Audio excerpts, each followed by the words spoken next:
الحمد لله وكفى وسلام على عباده الذين اصطفى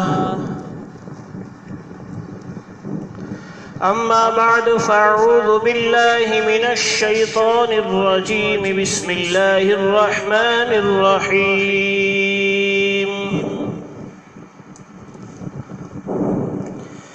يا أيها الذين آمنوا قوا أنفسكم وأهليكم نارا وقال في موضع آخر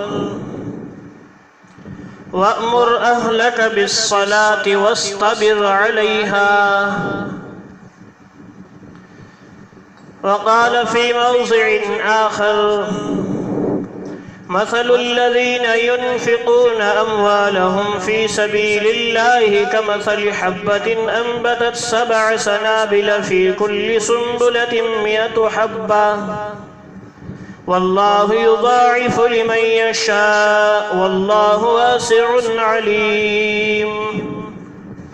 وقال النبي صلى الله عليه وسلم إذا مات الإنسان انقطع عنه عمله إلا من 3: من صدقة جارية أو علم ينتفع به أو ولد صالح يدعو له أو كما قال صلى الله عليه وسلم. محترم میرے دینی و ایمانی بھائیو، گزشتہ جمعہ کو درود شریف کے فضائل آپ کے سامنے پیش کیے گئے تھے کہ حدیث مبارکہ میں نبی کریم صلی اللہ علیہ وسلم نے درود شریف پڑھنے پر کیا کیا فضائل بتائے ہیں.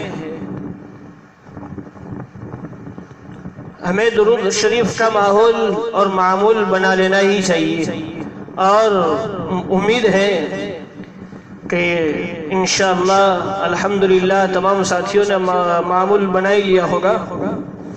درود شریف ہر جمعہ کو پڑھنے کا معمول بنا لینا چاہیے. بہرحال گزشتہ جمعہ کو درود شریف کے فضائل آپ کے سامنے پیش کیے گئے تھے. اس سے پہلی والی جمعہ کو یا اس سے پہلے والی جمعہ کو ایک موضوع آپ کے سامنے چھیڑا گیا تھا، ایک موضوع آپ کے سامنے پیش کیا گیا تھا. وہ موضوع ادھورا رہ چکا ہے، وہ گفتگو بات چیت ادھوری رہ چکی تھی. میں نے سوچا کہ واپس اسی موضوع کو جو ادھورا ہے اس کو لے لیا جائے. آپ کے سامنے یہ پیش کیا گیا تھا کہ انسان جب مر جاتا ہے تو انسان کے نامہ اعمال بند کر دیا جاتا ہے. پھر کوئی ثواب کے کوئی گناہ لکھا نہیں جاتا. انسان جب تک دنیا میں ہے تب تک نیک کام کا ثواب اور برے کام کا گناہ لکھا جاتا ہے، لیکن جیسے ہی انسان کی آنکھ بند ہو جاتی ہے، انسان جیسے ہی دنیا سے رخصت ہو جاتا ہے، ویسے ہی نامہ اعمال بند کر دیا جاتا ہے. پھر کوئی ثواب بھی نہیں، پھر کوئی گناہ بھی نہیں، نامہ اعمال میں کچھ بھی نہیں لکھا جاتا. لیکن اللہ تبارک و تعالی نے اپنے فضل و کرم سے، اپنے لطف و کرم سے چند اعمال ایسے رکھے ہیں کہ وہ اعمال کی وجہ سے انسان کے مرنے کے بعد بھی ان اعمال کی وجہ سے ثواب لکھا جاتا ہے، نیکیاں لکھی جاتی ہیں. نبی کریم صلی اللہ علیہ وسلم نے حدیث شریف میں فرمایا ہے اذا مات الانسان انقطع عمله، کہ انسان کی جب موت واقع ہوتی ہے، انسان کا جب انتقال ہوتا ہے، انقطع عنہ عمله، تو اس سے اعمال بند کر دیے جاتے ہیں. الا من ثلاثۃ، مگر 3 اعمال ایسے ہیں، 3 چیزیں ایسی ہیں، 3 فعل ایسے ہیں کہ جن کی وجہ سے انسان کے نیکیاں لکھی جاتی ہے، ثواب لکھا جاتا ہے۔ وہ 3 چیزیں کیا ہے؟ نبی کریم صلی اللہ علیہ وسلم نے حدیث شریف میں فرمایا من صدقۃ جاریہ، صدقہ جاریہ، اس پر بات ہو چکی ہے۔ صدقہ جاریہ کہ اپنا مال کسی ایسی جگہ پر لگایا جو کوئی نیک کام ہے، نیک عمل ہے، اللہ کے راستے میں، اللہ کی راہ میں وقف کر دیا، تو وہ جب تک مال استعمال ہوتا رہے گا یا وہ چیز استعمال ہوتی رہے گی تب تک نامہ اعمال میں ثواب لکھا جائے گا۔ چاہے انسان مر چکا ہے لیکن اس کی لگائی ہوئی چیز، اس نے لگائے ہوئے روپیے پیسے کی وجہ سے نامہ اعمال میں ثواب لکھا جائے گا۔ بلکہ علماء کرام یہاں تک فرماتے ہیں کہ اس شخص کی لگائی ہوئی چیز اگرچہ ختم ہو چکی، کسی نے مسجد میں 10 روپے لگائے، کسی نے مسجد میں 20 روپے لگائے، تو کتنے دن چلیں گے؟ 1 دن 2 دن؟ تو اگرچہ لگائی ہوئی چیز ختم ہو چکی ہے، لگائے ہوئے روپیے ختم ہو چکی ہے، لیکن اس شخص کی نیت ہمیشہ کی تھی، تو اللہ تبارک و تعالی نیت کے مطابق ہمیشہ ثواب لکھتے جائے، ہمیشہ ثواب جاری رہے گا۔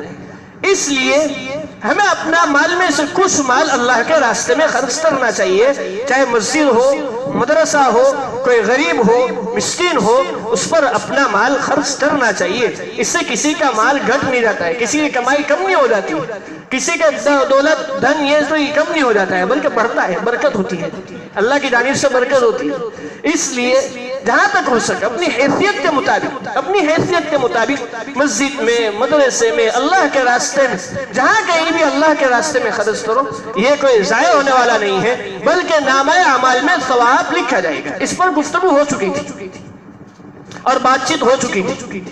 دوسرا عمل نبی کریم صلی اللہ علیہ وسلم نے فرمایا کہ جس کی وجہ سے ہمیشہ کے لیے نامہ اعمال میں ثواب لکھا جائے گا، وہ دوسری چیز ہے او علم ينتفع به، کہ ایسا علم جس کے ذریعے فائدہ اٹھایا جائے، ایسا علم جس کے ذریعے نفع اٹھایا جائے، کہ ایک آدمی نے علم سیکھا، تعلیم حاصل کی، چاہے وہ سپارہ ہو، قرآن شریف ہو، کتابوں کے ذریعے ہو، جس نے بھی ذریعے ہو، تعلیم حاصل کی، علم حاصل کیا، اور خود نے علم سے نفع اٹھایا اور دوسرے کو نفع پہنچایا، خود نے بھی علم سے فائدہ اٹھایا اور دوسروں کو نفع پہنچایا، تو اس علم کا ثواب ہمیشہ کے لیے نامہ اعمال میں لکھا جائے گا، نامہ اعمال میں لکھا جائے گا۔ تو علم، تعلیم یہ ہمارے اندر ہونی چاہیے، ہمیں سیکھنا چاہیے، علم سیکھنا چاہیے۔ کلمہ سیکھ لیا، الحمد کی سورت سیکھ لی، علم تر کی سورت سیکھ لی اور دوسروں کو سکھا دی۔ کسی کو کلمہ یاد نہیں ہے، اس کو کلمہ سکھا دیا، کسی کو الحمد کی سورت یاد نہیں، اس کو الحمد کی سورت سکھا دی، کسی کو علم تر کی سورت یاد نہیں، 10 صورتیں یاد نہیں ہے، 10 صورتیں سکھا دی، تو یہ سب ہمارے نامہ عمل میں جمع ہو رہے ہیں۔ پھر وہ دوسروں کو سکھائے گا، پھر وہ دوسروں کو سکھائے گا، پھر وہ دوسروں کو سکھائے گا، ایسا سلسلہ چلتا رہے گا اور ہمارے اعمال میں یہ سب ذخیرہ جمع ہوتا جائے گا۔ اس لیے ہمیں بہترین موقع تبلیغ کا موقع ہوتا ہے کہ جاتے ہیں، وہ حلقے رکھتے ہیں، 5 کلمے سیکھتے ہیں، اور جو صورتیں یاد نہیں ہو تو وہ صورتیں سیکھتے ہیں اور آپس میں ساتھی ایک دوسرے کو سکھاتے ہیں، تو یہ سب نامہ اعمال میں جمع ہوتا ہے۔ اب ہمیں مدرسے میں جانے کا وقت تو نہیں ہے، عمر ہو چکی ہے، مدرسے میں جانے کا وقت تو نہیں ہے ہمارے پاس، کسی مولوی صاحب کے پاس بیٹھنے کا وقت بھی نہیں ہے ہمارے پاس، تو ایک بہترین موقع ہے تبلیغ میں، دعوت کے کام میں، 3 دن، چلا 4 مہینہ جو بھی لگاؤ، تو یہ بہترین موقع ہے کہ وہاں جا کے آپس میں ساتھی ایک دوسرے کو سکھائے، ایک دوسرے سے علم حاصل کرے، تو اس کے ذریعے نامہ اعمال میں ثواب لکھا جائے، ہمیشہ کے لیے ثواب لکھا جائے کہ اس علم سے خود بھی فائدہ اٹھا رہا ہے اور اپنے علم سے دوسروں کو بھی فائدہ پہنچا رہا ہے، اور وہ دوسروں کو سکھائے گا، تو ایسا سلسلہ چلتا رہے گا، ہمارا نامہ عمل میں ذخیرہ جمع ہوتا رہے گا۔ اس لیے ہمیں علم سیکھنے کی بھی ضرورت ہے، اور تعلیم حاصل کرنے کی بھی ضرورت ہے. ہمیں جو نہیں آتا ہے اس تو سیکھنے کی ضرورت ہے, بلکہ قرآن شریف تو سیکھنے کی اشد ضرورت ہے, ایک دم سخت ضرورت ہے. قرآن شریف کی تلاوت سیکھنا ضروری ہے. اس لیے جہاں تک ہو سکے ہم قرآن شریف سیکھنے کی فکر کریں. ہم مومن ہیں, مسلمان ہیں. قرآن ہمارے لیے زندہ معجزہ ہے, لیکن آج ہمیں پڑھنے نہیں آتا, ہم پڑھے ہوئے نہیں ہیں. یہ ہماری کوتاہی ہے, غلطی ہے. جو ہو چکا, لیکن کوشش یہ ہونی چاہیے ہمیں قرآن شریف پڑھتے آ جانا چاہیے. جیسے بھی ہو, روزانہ کسی مولوی صاحب کے پاس بیٹھ کر 10 منٹ 15 منٹ آدھا گھنٹہ جو بھی وقت ملے قرآن شریف سیکھنا چاہیے. قرآن شریف کو پڑھتے آ جانا چاہیے. یہ ہماری ذمہ ضروری ہے. ہر مسلمان کے لیے, ہر مومن کے لیے قرآن کا سیکھنا ضروری ہے. یہ بھی علم کے اندر داخل ہے. اس کا ثواب بھی انشاءاللہ ہمیشہ کے لیے لکھا جائے گا. اور تیسری چیز نبی کریم صلی اللہ علیہ وسلم نے فرمایا, جس کی وجہ سے نامہ اعمال میں ہمیشہ کے لیے ثواب لکھا جائے گا, وہ تیسری چیز ہے او ولد صالح یدعو له. ایسی نیک اولاد جو اس کے لیے دعا کرے, باپ کے لیے ماں کے لیے دعا کرتا رہے, ایصال ثواب کرتا رہے. ایک تو اپنی اولاد کو نیک بنانا, اپنی اولاد کی تربیت کرنا, یہ خود ایک نیک کام ہے. اپنی اولاد کو نیک بنانا, اپنی اولاد کو صالح بنانا, اپنی اولاد کی تربیت کرنا, یہ خود ایک نیک کام ہے. اولاد کو نیک بنانے کے بعد, اولاد کی تربیت کرنے کے بعد والدین کا انتقال ہو گیا تو اولاد کو نیک بنانے کے ذریعے والدین کے نامہ اعمال میں ہمیشہ ثواب لکھا جائے گا, اجر لکھا جائے گا ہمیشہ. کتنا اچھا ہے. اور نیک اولاد, صالح اولاد نیک بن گئی اور پھر ماں باپ کے لیے دعا بھی کریں, ماں باپ کے لیے ایصال ثواب بھی کریں, تو یہ سونے پر سہاگا ہے. نیک اولاد بنا دی, صالح اولاد بنا دی, اولاد کی تربیت کر دی, اس کی وجہ سے تو ہمیشہ ثواب لکھا ہی جائے گا. یہ بات ہمارے ذہن میں رہنی چاہیے. نیک اولاد بنا دی, اولاد کی اچھی تربیت کی, ہماری وجہ سے اولاد نیک بن گئی, صالح بن گئی, تو اس کی وجہ سے ہمیشہ والدین کے نامہ اعمال میں ثواب لکھا ہی جائے گا. لیکن اگر نیک اولاد, صالح اولاد یہ والدین کے لیے ایصال ثواب بھی کرتا رہے, والدین کے لیے دعا بھی کرتا رہے, تو سونے پر سہاگا ہے, اور زیادہ ثواب لکھا جائے گا, اور زیادہ ثواب لکھا جائے گا. اس لیے ہمیں فکر کرنی چاہیے کہ جہاں تک ہو سکے ہماری اولاد ہماری نگرانی میں ہو, ہماری اولاد کی ہم خود تربیت کریں, ہمارے اولاد کی ہم خود نیک بنانے کی کوشش کریں, صالح بنانے کی کوشش کریں, کہ کل ہم دنیا سے چلے گئے تو یہ ہماری اولاد کیا بنے گی, پڑھ کے بخشے گی, ایصال ثواب کرے گی, ہمارے لیے دعا کرے گی, یہ ہمیں کام آئے گا. اس لیے ہمیں اپنی اولاد کی فکر کرنے کی ضرورت, تربیت کرنے کی ضرورت ہے. علامہ نووی رحمۃ اللہ علیہ نے قرآن مجید کی ایک آیت بتا کر اولاد کی تربیت کا ایک چھوٹا انداز بتایا ہے, بہت اچھا انداز بتایا ہے. اللہ تبارک و تعالیٰ نے قرآن مجید میں فرمایا, وَأْمُرْ أَهْلَكَ بِالصَّلَاةِ وَاسْطَبِرْ عَلَيْهَا, وَأْمُرْ أَهْلَكَ بِالصَّلَاةِ وَاسْطَبِرْ عَلَيْهَا, کہ اپنے گھر والوں کو نماز کا حکم دو, وَاسْطَبِرْ عَلَيْهَا, اور خود تم بھی اس پر جمے رہو, یعنی خود تم بھی اس پر عمل کرو. اس آیت میں اللہ فرما رہے ہیں, اس آیت میں اللہ فرما رہے ہیں کہ اپنے گھر والوں کو نماز کا حکم کرو اور خود تم بھی اس پر جمے رہو. اللہ فرما رہے ہیں. علامہ نووی فرماتے ہیں, علامہ نووی بہت بڑے بزرگ ہیں, ہمارے اکابرین میں سے ہیں, بہت اچھی کتابیں لکھ کے گئے ہیں, اور مسلم شریف جو حدیث کی جامع معنی کتاب ہے ان کا حاشیہ لکھا ہے علامہ نووی رحمۃ اللہ علیہ، وہ اس آیت کے تحت یہ فرماتے ہیں کہ اللہ تبارک و تعالیٰ نے یہاں گھر والوں کی تربیت کا، گھر والوں کی اصلاح کرنے کا ایک چھوٹا انداز بیان کیا ہے۔ اللہ تبارک و تعالیٰ نے اس آیت کریمہ میں کیا فرمایا؟ وَأْمُرْ أَهْلَكَ بِالصَّلَاةِ، کہ اپنے گھر والوں کو نماز کا حکم دو، وَاسْتَبِرْ عَلَيْهَا، اور خود تم بھی اس پر جمے رہو۔ ہونا یہ چاہیے، یہ ترتیب الٹی ہے، ترتیب الٹی ہے۔ ہونا یہ چاہیے تھا کہ خود تم نماز پڑھو اور اپنے گھر والوں کو بھی حکم دو، ہونا یہ چاہیے، پہلے خود عمل کرے پھر اپنے گھر والوں کو بھی حکم دو۔ لیکن اللہ یہ کہہ رہے ہیں، اللہ کہہ رہے ہیں کہ وَأْمُرْ، اپنے گھر والوں کو نماز کا حکم دو اور تم بھی اس پر جمے رہو۔ علامہ نووی رحمۃ اللہ علیہ فرماتے ہیں کہ صرف زبان کے کہنے سے، صرف زبان سے کہنے سے کہ تم نماز پڑھو، نماز نہیں پڑھتے ہو، نماز پڑھو، نماز پڑھو، صرف زبان سے کہنے سے کوئی اثر نہیں پڑے گا جب تک کہ تم خود اس عمل پر جم نہ جاؤ۔ یہ اللہ کہنا چاہتے ہیں اس آیت میں کہ تم خود اس پر جم نہ جاؤ، تب تک زبان سے کہنے سے اس پر عمل کرنے والے نہیں ہیں، اثر پڑنے والا نہیں ہے۔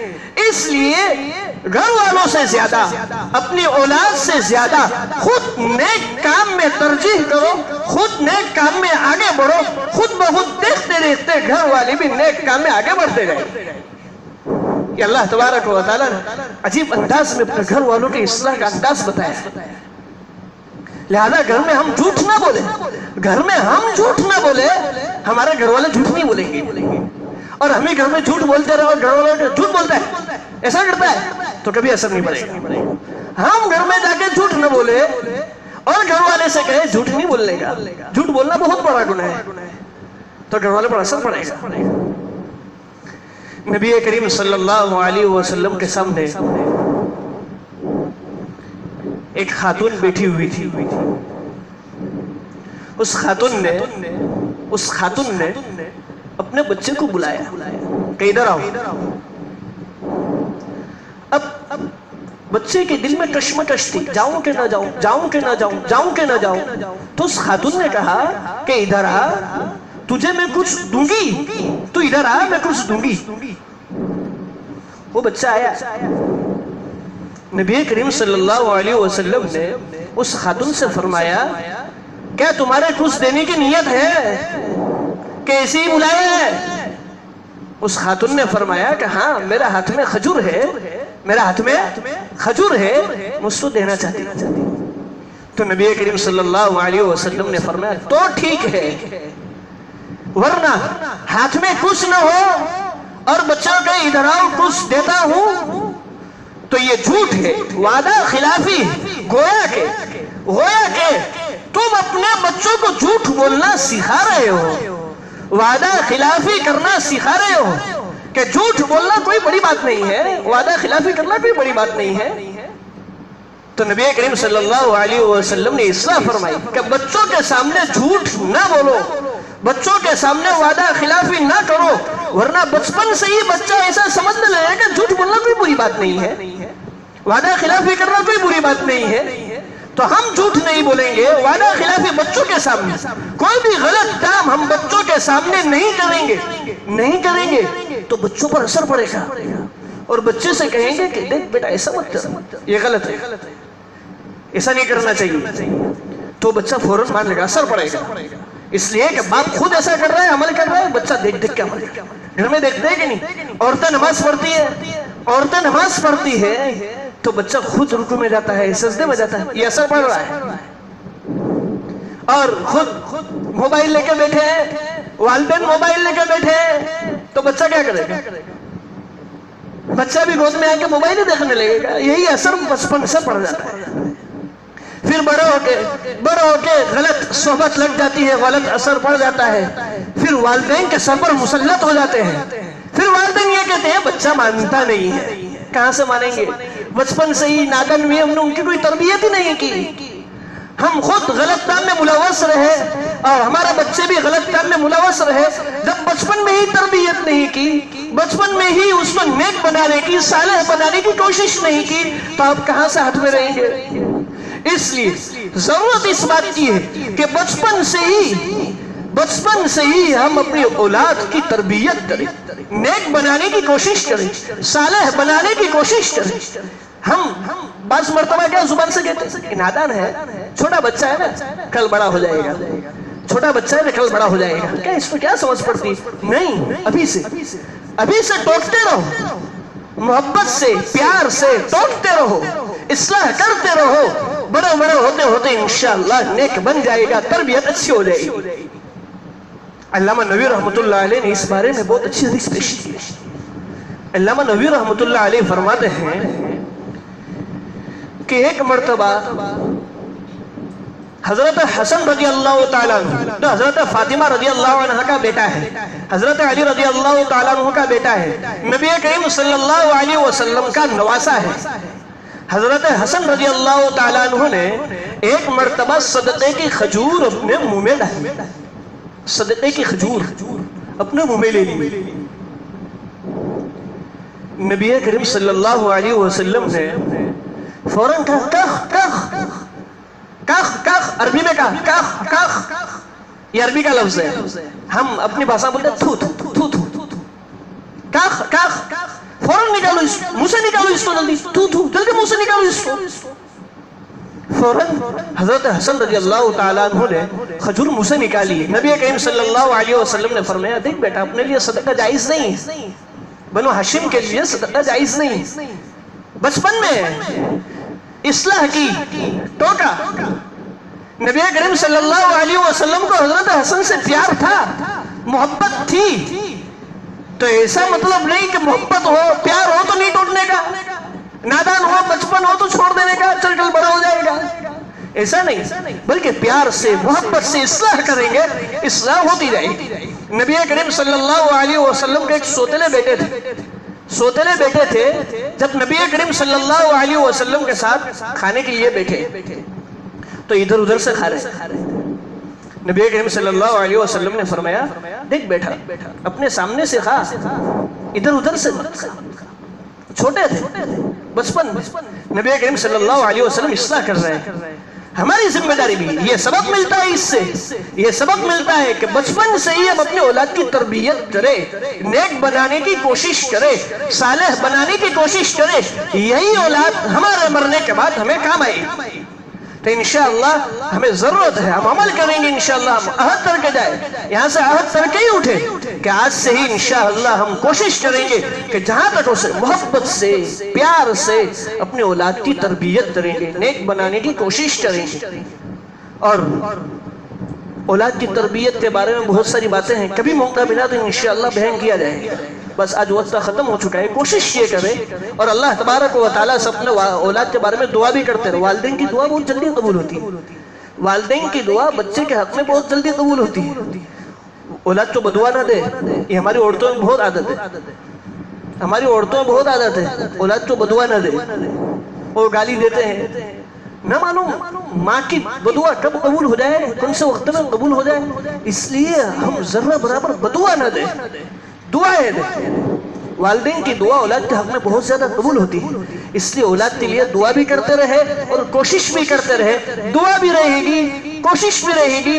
انشاءاللہ یہ اولاد کی تربیت ہو جائے گی، نیک بن جائیں گے، صالح بن جائیں گے. اور کل مرنے کے بعد نبی کریم صلی اللہ علیہ وسلم نے حدیث میں جو فرمایا او ولد صالح یدعو لہ، کہ مرنے کے بعد ہمیشہ ثواب لکھا جائے گا، اس میں ہم شامل ہو جائیں گے. اس لیے اس پر عمل کریں. اللہ تبارک و تعالی ہمیں ان باتوں پر عمل کرنے کی توفیق نصیب فرمائے. وآخر دعوانا الحمدللہ رب العالمین.